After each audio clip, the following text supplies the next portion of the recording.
जो बच्चे हिंदी की कक्षा के लिए तैयार हैं वो अपने नाम के साथ यस सर लिखकर सेंड करें। प्रभात बच्चों, मैं मनोज वर्मा आज आपको आपकी हिंदी व्याकरण की पुस्तक से पेज संख्या 28 पढ़ाने जा रहा हूँ। पेज संख्या 27 का कार्य आपको दिया गया था, आपने पूर्ण कर लिया होगा। जिन बच्चों का रह गया है वो इसमें से भर लें। इसमें आएगा मौज मस्ती, पतला दुबला और हल्ला गुल्ला। आइए शुरू करते हैं। उत्पत्ति या स्रोत के आधार पर शब्दों के भेद। किसी भी भाषा में शब्दों की संख्या अनंत होती है।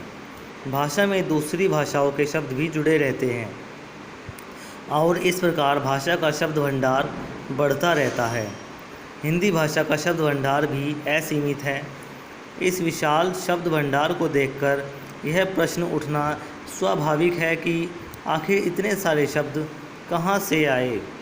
इस प्रश्न का उत्तर जानने के लिए यह जानना आवश्यक है कि किसका जन्म स्थान क्या है, अर्थात ये किस किस स्रोत से आए हैं। हिंदी भाषा में शब्दों की उत्पत्ति के 4 स्रोत माने जाते हैं: तत्सम शब्द, तद्भव शब्द, देशज शब्द और विदेशी शब्द। आइए पहला बिंदु जो है तत्सम शब्द, उसको पढ़ते हैं, उसके बारे में जानते हैं। तत्सम शब्द 2 शब्दों के मेल से बना है। तत् जमा सम। तत् का अर्थ है उसके और सम का अर्थ है समान, अर्थात उसके समान। संस्कृत भाषा हिंदी की जननी है। आज भी संस्कृत के असंख्य शब्दों का प्रयोग ज्यों का त्यों हिंदी में भी किया जा रहा है, जैसे सूर्य, क्षेत्र, कर्म, गुरु, कवि, लता, बालक, मुनि आदि शब्द संस्कृत हैं। इनका हिंदी में भी प्रयोग किया जाता है। ये सभी शब्द तत्सम हैं। ऐसे शब्द जो मूल रूप से संस्कृत के हैं तथा उसी रूप में हिंदी में भी प्रयोग किए जा रहे हैं, तत्सम शब्द कहलाते हैं।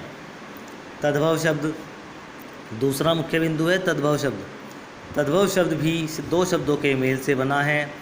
तत् जमा भव। तत् का अर्थ है उससे और भव का अर्थ है होने वाला। यहाँ उससे से तात्पर्य संस्कृत भाषा से है। इस प्रकार तद्भव शब्द का अर्थ हुआ संस्कृत से होने वाला, अर्थात संस्कृत के ऐसे शब्द जिन्हें थोड़ा सरल बनाकर हिंदी में प्रयोग किया जा रहा है। जैसे वार्ता संस्कृत का शब्द है, हिंदी में इसे बात के रूप में सरल बनाकर प्रयोग किया जाता है, इसलिए बात तद्भव शब्द है। संस्कृत के ऐसे शब्द जो कुछ बदले हुए रूप में हिंदी में प्रयोग किए जाते हैं तद्भव शब्द कहलाते हैं। तत्सम तद्भव शब्दों के उदाहरण देखिए। तत्सम शब्द जो भी बताए गए आपको कि जो संस्कृत से सीधे हिंदी में आते हैं तत्सम कहलाते हैं, और तद्भव शब्द जो बदले हुए रूप के साथ हिंदी में आते हैं वो तद्भव कहलाते हैं। जैसे कि आम्र। आम्र एक तत्सम शब्द है, संस्कृत का शब्द है, और उसका हिंदी में प्रयोग होता है आम के रूप में। ऐसे ही ग्राम तत्सम है, उसे गांव के रूप में हम प्रयोग में लाते हैं। मुख मुँह, काक कौवा, कोकिला कोयल, गृह घर, नासिका नाक, वधू बहू, सर्प सांप, धृत घी, सूर्य सूरज, कर्ण कान, जिह्वा जीभ, दुग्ध दूध, मयूर मोर, हस्त हाथ, कूप कुआं, चंद्र चांद, भ्रमर भौरा, कर्म काम, अग्नि आग, रात्रि रात, नृत्य नाच, अश्रु आस। अश्रु आंसू। देशज शब्द। देशज शब्द का अर्थ है देश जमा जय, अर्थात देश में जन्म लेने वाले।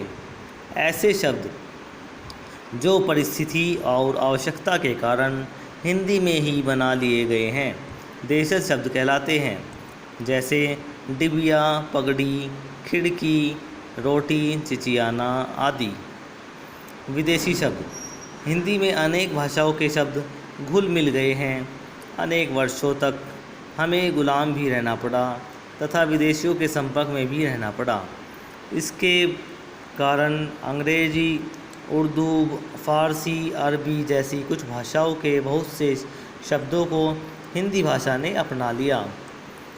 हिंदी में प्रयोग किए जाने पर भी ये शब्द विदेशी शब्द ही कहलाए।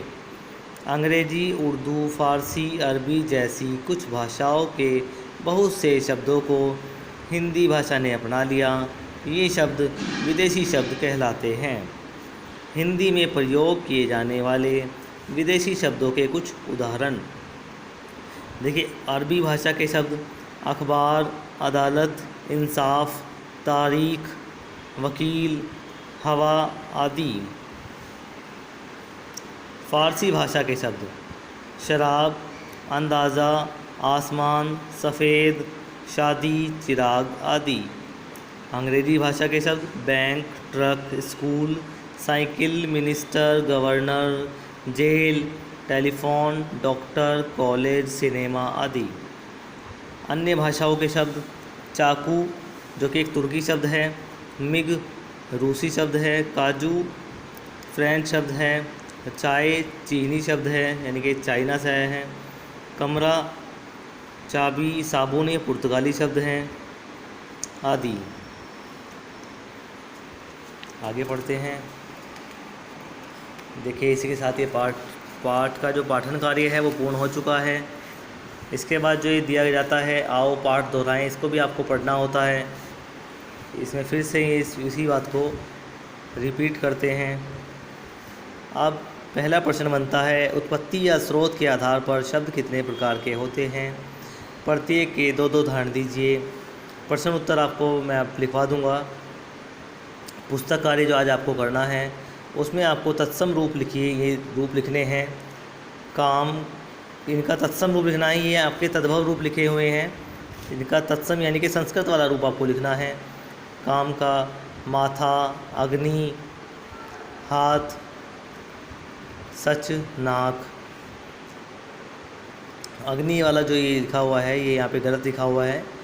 अग्नि इधर आएगा और यहाँ पे आग आएगा, आग, ठीक है ना, क्योंकि अग्नि जो है वो खुद तत्सम रूप है, तो इन्होंने तत्सम यहाँ पे लिख दिया है। आपको तत्सम यहाँ पे लिखना है अग्नि और यहाँ पे लिख लेना है आग। इसके बाद तद्भव रूप लिखिए। जिह्वा, जिह्वा को क्या बोलते हैं? जीभ बोलते हैं। घृत, घृत को घी बोलते हैं। इस तरह से कूप, रात्रि, कोकिला, मुख, इन सभी के आपको तद्भव रूप लिखने हैं। उसके बाद विदेशी, देशज और विदेशी शब्दों के तीन तीन उदाहरण दीजिए। ये आपको कार्य करा दिया जाएगा। फिर से पुस्तक कार्य देखिए। रचनात्मक मूल्यांकन। निम्नलिखित शब्द किस भाषा के हैं? सही उत्तर के सामने सही का चिन्ह लगाएं। अदालत, अदालत शब्द जो है वो किसका है? अरबी, फ़ारसी, तुर्की या हिंदी। जो भी शब्द होगा वो आपको उसके हिसाब से ही उसमें सही का निशान लगाना है। हवा, हवा कैसा शब्द है? इन सभी शब्दों को आप पीछे अपने पूरे पाठ में देखेंगे, वहाँ से आप ढूंढेंगे और ढूंढ के इनमें सही का निशान लगाएंगे और उसके बाद आपको इसको मेरे नंबर पर व्हाट्सएप कर देना है। Okay, thank you.